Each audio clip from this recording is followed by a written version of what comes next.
Bueno, chicas, buenos días. Hoy vamos a empezar con nuestra primera clase de Excel. Lo que en realidad voy a hacer es toda una introducción a Excel, sobre todo para aquellos que no conocen nada de Excel. Y para aquellos que ya los conocen, va a ser como un pequeño repaso. Tenemos la estructura de Excel, está formada por columnas y por filas. Las columnas se identifican con letras en la parte superior y las filas con números. La intersección de una columna con una fila se llama celda, o sea que cada uno de estos casilleritos es una celda.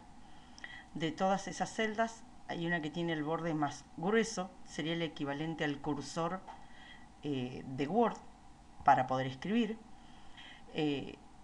Yo generalmente siempre primero tengo que posicionar la celda activa donde yo quiero escribir y después comenzaré a escribir. ¿Cómo la puedo posicionar? Haciendo un clic con el mouse donde yo quiero escribir o moviéndola con los direccionales del teclado. ¿Cómo llamo? ¿Cómo nombro cada una de las celdas?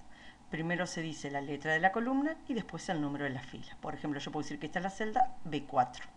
Si yo digo que quiero escribir en la celda D7, hago un clic en D7 y después escribo.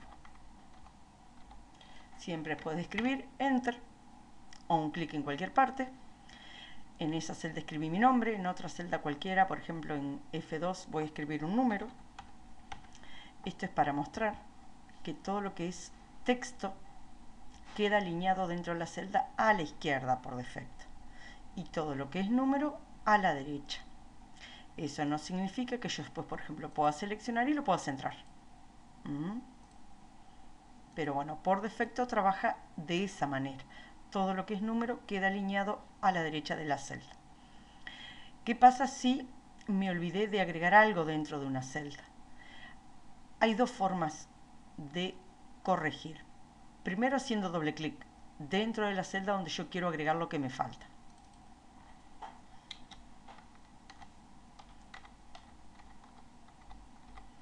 Y después le doy Enter.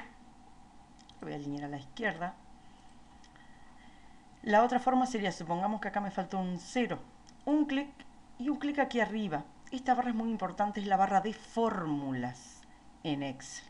Hago un clic ahí y a medida que yo corrijo ahí, se corrige dentro de la celda. Ustedes pueden llegar a plantearme de que el contenido de esta celda supera el ancho de la columna. ¿Cómo se agranda una columna? Me ubico en la parte superior entre la columna donde está escrito el contenido y la columna siguiente. Va a aparecer el mouse con una flecha con doble sentido y arrastro. De esa forma agrando una columna. Muy parecido a la parte de tablas en Word que ya hemos visto. Bien. Vuelvo a dejar chiquito. Lo que quiero mostrar es esto. ¿Qué pasa si acá quiero continuar agregando algo más? ¿Dónde hago doble clic para corregir o agregar lo que me falta? ¿Acá o acá?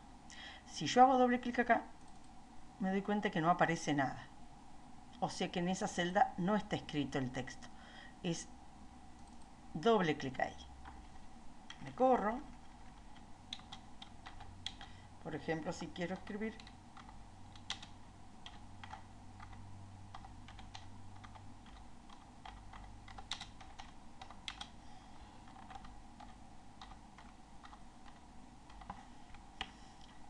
muy bien.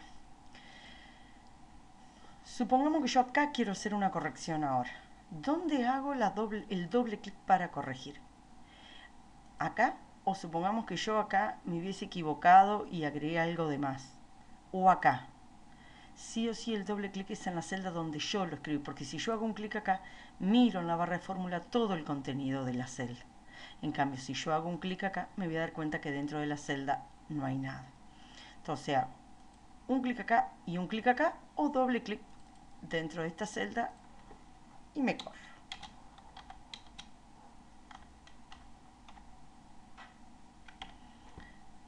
Bueno, una vez que tengo escrito el contenido dentro de las celdas, tenemos toda esta grilla para trabajar. Fíjense que acá si yo me voy al menú archivo y elijo imprimir, cosa que hacemos normalmente nosotros para hacer una vista preliminar, yo veo mi planilla, pero también veo que toda esa grilla que conforma mi planilla no aparece. Fíjense que si yo vuelvo al menú inicio, me voy a dar cuenta de que aparece una línea punteada gruesa. Esa línea punteada gruesa me está indicando que ahí se termina el ancho de la página. ¿Qué quiere decir? Que si yo quiero imprimir esto, en una página va a salir todo lo que esté de este lado, en otra página va a salir todo lo que esté aquí, y así sucesivamente hacia la derecha, como también hacia abajo.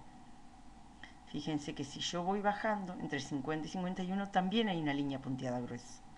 Esa línea me está indicando el final de la página. Estas líneas punteadas aparecen sí o sí después de la primera vista preliminar.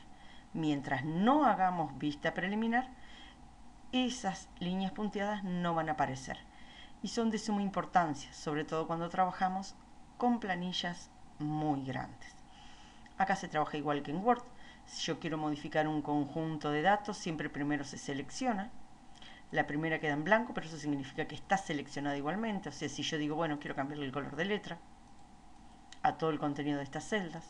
Si quiero sombrear, tenemos el cubo de pintura.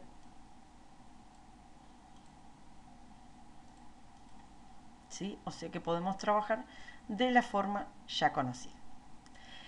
En Excel, aparte de tener la cantidad de filas y columnas que tiene para trabajar, que son muchísimas, ¿sí?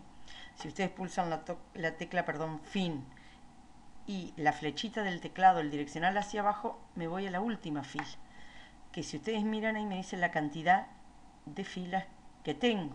Tengo 1.048.576 filas para trabajar. Si yo vuelvo a pulsar fin y el direccional o la flechita hacia arriba, vuelvo nuevamente a la parte superior. Y si yo pulso fin y el direccional hacia la derecha, me voy a la última columna. Fíjense que la última columna que tenemos para trabajar es XFD. También más de 500 columnas para trabajar. Si vuelvo a pulsar fin y el direccional a la izquierda, vuelvo nuevamente al comienzo de mi hoja. Fíjense ustedes la cantidad de filas y columnas que tenemos dentro de una hoja para trabajar. Pero Excel está conformado por más de una hoja en la parte inferior. Yo si quiero puedo seguir agregando hojas. ¿Sí? Ustedes pueden llegar a plantearme para qué tantas hojas si con una hoja que tiene más de 1.000.000 de filas y más de 500 columnas voy a tener para trabajar lo suficiente. En realidad, el trabajar con diferentes hojas nos sirve a nosotros cuando necesitamos llevar diferentes tipos de planillas. Ejemplo, yo como docente que quiera tener las planillas por cada una de las instituciones en las que trabajo. Entonces, por ejemplo, las planillas de notas o las planillas de alumnos. Puedo tener en la hoja 1 los de la UCU y ponerle de nombre UCU, por ejemplo, a la hoja. A la hoja 2 puedo ponerle, si quiero, de nombre Sagrado. Y así sucesivamente. O sea, el trabajar con diferentes hojas es más que nada una cuestión organizativa de cada uno. Tengan en cuenta que la organización de datos dentro de las planillas y dentro de Excel es muy importante. Bueno, con esto damos por finalizado todo lo que es la introducción de Excel. Ya ahora luego voy a empezar a explicar algunas herramientas y voy a dejar una actividad para realizar.